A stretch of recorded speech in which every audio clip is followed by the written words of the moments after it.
Hello mga kabady! Ani ana usab ako aron sa pag-Bible study dinhi sa Facebook. Kung ugaling aduna ka may pangutana, i-type ang imong pangutana kay kita andam nga mutagad o mutubag sa inyong mga pangutana sa atong Bible study dinhi sa Facebook. Apan sa dili pa ako moadto sa unahan, akong i-shout out ang tanan kong mga higala dinhi sa Facebook. Ilabi na gayod ni adtong mi-like ug mi-share sa atong Bible study dinhi sa Facebook. Shout out kanyong tanan mga kabady. Ug ako sang gi shout out ang tanan kong mga kaigsuonan diha sa Sitio Bantayan, Cordoba, Cebu, sa GCKG Church o Jesus Christ King of Glory Church. Shout out kanyong tanan mga kabady. Og ako sanggi shout out ang pastor, pinangga ug minahal namong pastor diha sa GCKG Church, si Pastor Lilian Gonzon og si Pastor Joseph Francisco og Sara Francisco. Shout out kaninyong tanan mga pastor. Ug ako sang i-shout out ang tanang mga leaders diyan napita sa GCKG Church. Shout out kaninyong tanan mga kabady.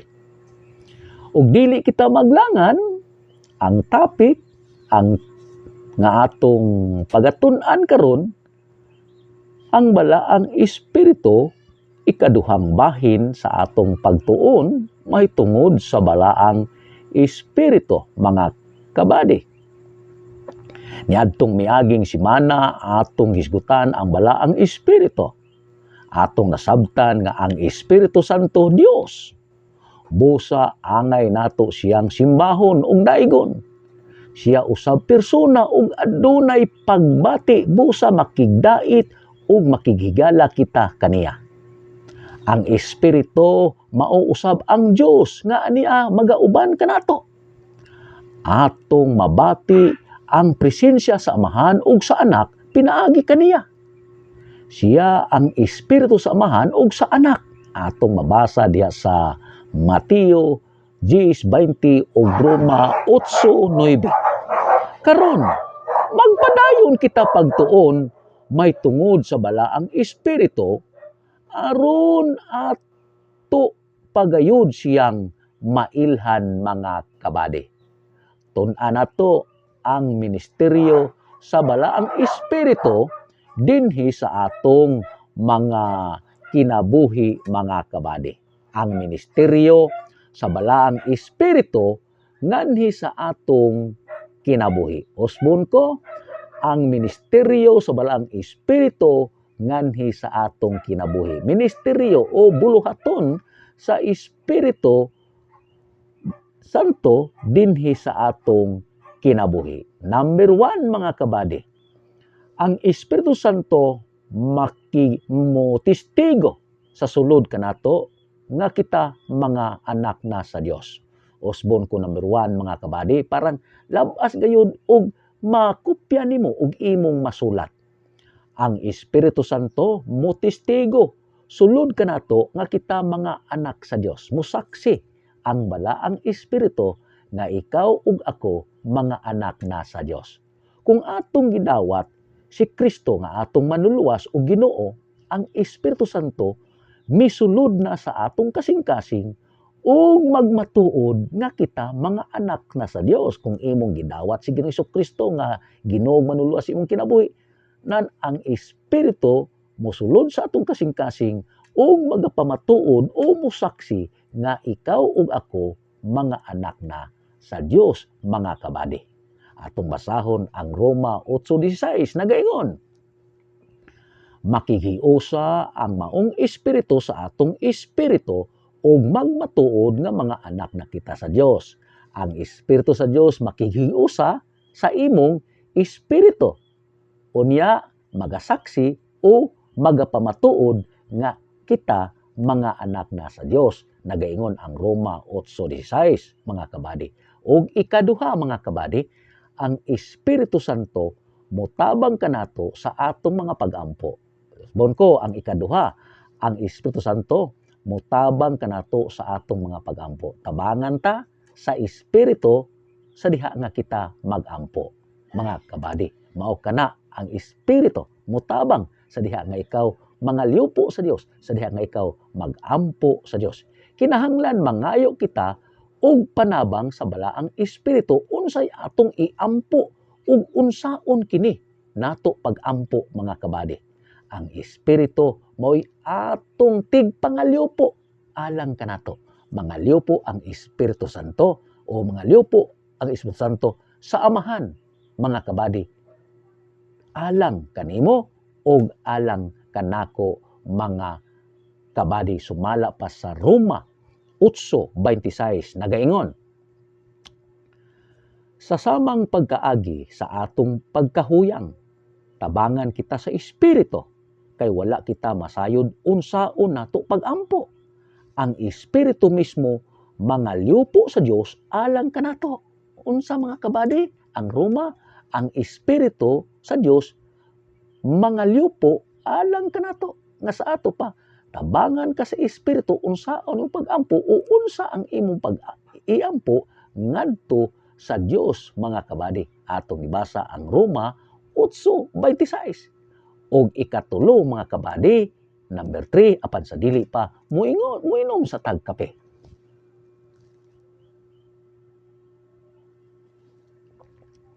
Number 3 mga kabady, ang Espiritu Santo mutabang kanato sa atong pakiglambigit sa Biblia. Usbon ko, ang Espiritu, number 3, ang Espiritu Santo mutabang kanato sa atong pakiglambigit sa Biblia mga kabady. Mutabang ang balaang Espiritu sa atong pagsabot ug pagpahinumdom sa pulong sa Dios. Mutabang ang Espiritu sa atong pagsabot ug sa pagpahinumdom sa pulong sa Dios. Sa atong kaugalingong panghuna-huna, maglisod kita og sabot sa pulong ni Kristo apan pinaagi sa tabang sa Espiritu, makasabot kita niini. Siya ang atong magtutudlo sa Biblia, ang Espiritu Santo. Siya ang atong magtutudlo sa Biblia mga kabady. Nagaingon ang Juan 14:26, nagaingon siya 14:26. Ang manlalaban, ang Espiritu Santo nga ipadala sa amahan sa akong ngalan, magtudlo o magapahinumdom kaninyo sa tanan nga akong gisulti kaninyo. Unsa ang Espiritu mga kabady? Magapahinumdom sa tanan nga gisulti ni Ginoong Hesus dinhi kanato. Siya magapahinumdom, unya magatudlo o magapahinumdom ang balaang Espiritu dinhi sa atong kinabuhi mga kabady. Atong ibasa ang Juan 14:26 mga kabady. Sa atong pagkinabuhi sa pulong sa Dios, tabangan kita sa Espiritu sa atong pagkinabuhi sa pulong sa Dios. Ang Espiritu maoy mutukmod, maoy mutukmod ug mutabang o muhatag kanato og gahom aron matuman nato ang pulong sa Dios mga kabady. Mao kini ang Espiritu. Usbon ko, ang atong pagkinabuhi, ang Espiritu mutabang sa atong pagkinabuhi sa pulong sa Dios.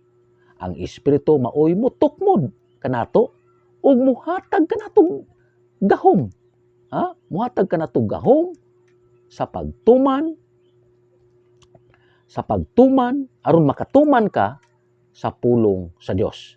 Atong mabaato kunong basahon ang Ezekiel 36:27 mga kabady. Nagaingon ang Ezekiel, ingon siya, ibutang ko sa sulod ninyo ang akong Espiritu. Unsay ingon sa Ezekiel, unsay ingon sa Dios nga ang Espiritu sa Dios ibutang sa sulod sa atong kinabuhi. Isulod niya, no? Ibutang niya ang iyang Espiritu dinhi sa atong kasing-kasing. Akong usog basa, ibutang ko sa sulod ninyo ang akong Espiritu ug himuon ko kamong masinugtanon sa akong mga gimbutan o mga lagda. Ingon ang Dios nga ibutang niya ang Espiritu dinhi sa atong sulod o tudluan kita sa Dios sa pagmasinugtanon. Tudluan kita sa Espiritu sa pagkamasinugtanon ngadto sa Dios mga kabady sa iyang mga pulong. Apan dili pa kita moadto sa ikaupat mga kabady, number 4, moinom sa tagkape.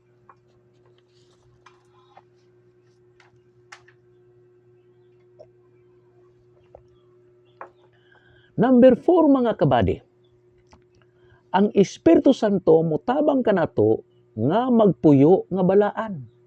Mga kabady, usbon ko, number 4, ang Espiritu Santo mutabang kanato nga magpuyo nga balaan. Tabangan kita sa Espiritu Santo nga makahimo kita, nga makapuyo kita nga balaan mga kabady. Ang balaang Espiritu muhimo kanato nga balaan ug mutabang nga magpabilin kita nga balaan. Pinaagi kaniya atong mabuntog ang tawhanong kinaiya ug mga tentasyon mga kabady. Nagaingon ang Roma 8:13, atong basahon ang Roma 8:13, nagaingon siya, kung magkinabuhi kamo nga minanduan sa tawhanong kinaiya, mamatay gayud kamo. Apan kung pinaagi sa Espiritu, patyo ninyo ang tawhanong binuhatan, mabuhi gayud kamo. Roma 8:13 mga kabady. Ug nagaingon usab ang Galasya, atong basahon ang Galasya, nagaingon siya 5:16, kini ang akong isulti kaninyo, paharia ang Espiritu sa inyong kinabuhi ug ayaw pagtumani ang mga pangandoy sa tawhanong kinaiya. Unsay paharion? Paharion ang Espiritu dinhi sa atong kinabuhi. Sumala pa sa Galasya 5:16 mga kabady. Ug number 5 mga kabady, ang Espiritu Santo mutudlo ug mugiya kanato sa tanang butang. Usbon ko number 5 mga kabady. Ang Espiritu Santo mutudlo ug mugiya kanato sa tanang butang. Tudluan kita sa Espiritu Santo, unya mugiya kanato ang Espiritu Santo ngadto sa tanang butang mga kabady. Adunay panahon nga nanginahanglan kita og pagiya tungod kay anaa kita sa kalibog. Asay iya sa Ginoo ug asay gikan lang kanato. Ang balaang Espiritu dili lang mutudlo kanato may tungod sa mga espirituhanong butang.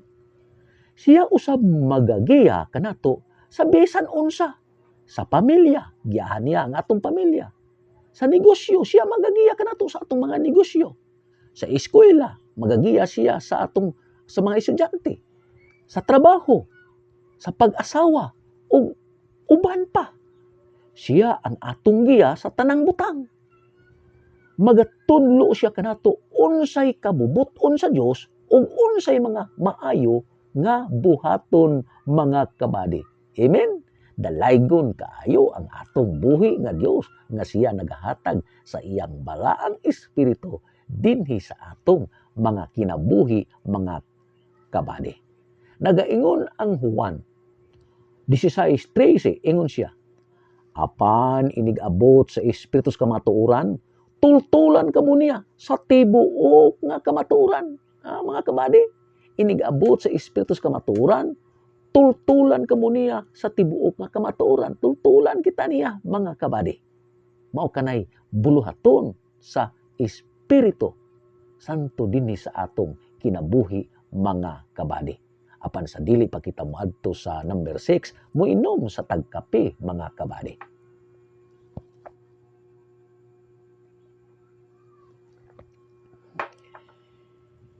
Ikaunom mga kabady, number 6 mga kabady. Ang Espiritu Santo mupadayag kanato sa mga tinagong butang sa Dios.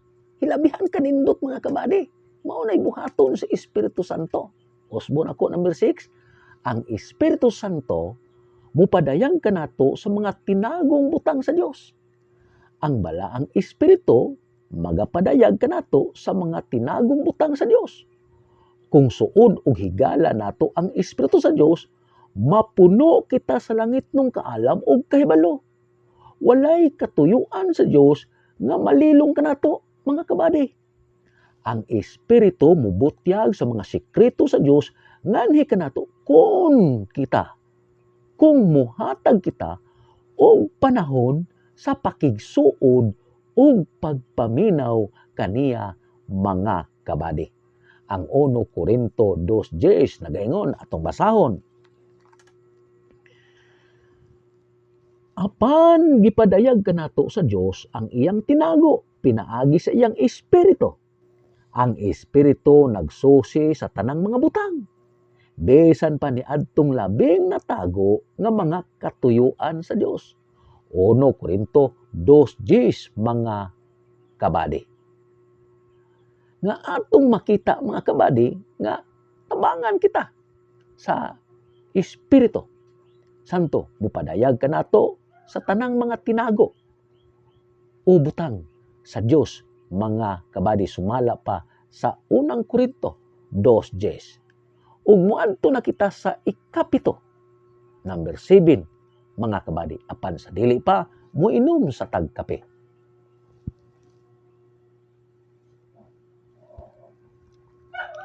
Ikapito, mga kabady, ang Espiritu Santo mupadayag kanato sa mga butang umaabot.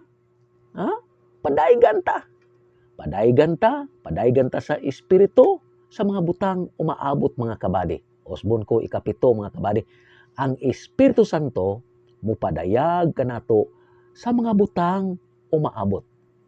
Dili lang mupadayag ang Espiritu sa mga tinagong butang sa Dios, kundi mupadayag usab siya sa mga butang umaabot. Dili siguro hingpit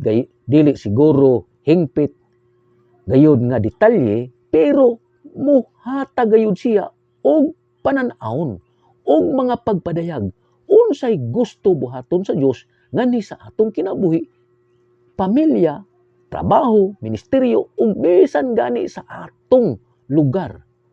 Ang panan-awon maoy lingwahe sa Espiritu, mga kabady. Vision is the language of the Holy Spirit, mga kabady. Apan nagaingon ang Juan 16:13, apan inigabot sa Espiritu kamatuoran, sultihan kamo niya sa iyang nadungog, ingon man sa mga butang umaabot, mga kabady. Sultihan kita sa Espiritu sa mga butang nga nadungog ug sa mga butang nga umaabot, mga kabady. Busa, salamat sa inyong pagpaminaw sa atong Bible study. Ug usbon ko, mga kabady, kung ugaling aduna ka may pangutana, i-type ang imong pangutana kay kita andaw nga mutagad o mutubag sa inyong mga pangutana dinhi sa atong Bible study sa Facebook, mga kabady. Ug dalaygon kaayo ang Dios nga Amahan sa langit ug sa yuta nga siya nagbuhat niini ug sa tanan nga panahon niini, ug Amahan sa atong Ginoong Hesukristo ug diniyogan sa balaang Espiritu Santo, ang Dios magapanalangin kanatong tanan, mga kabady. God bless, mga kabady.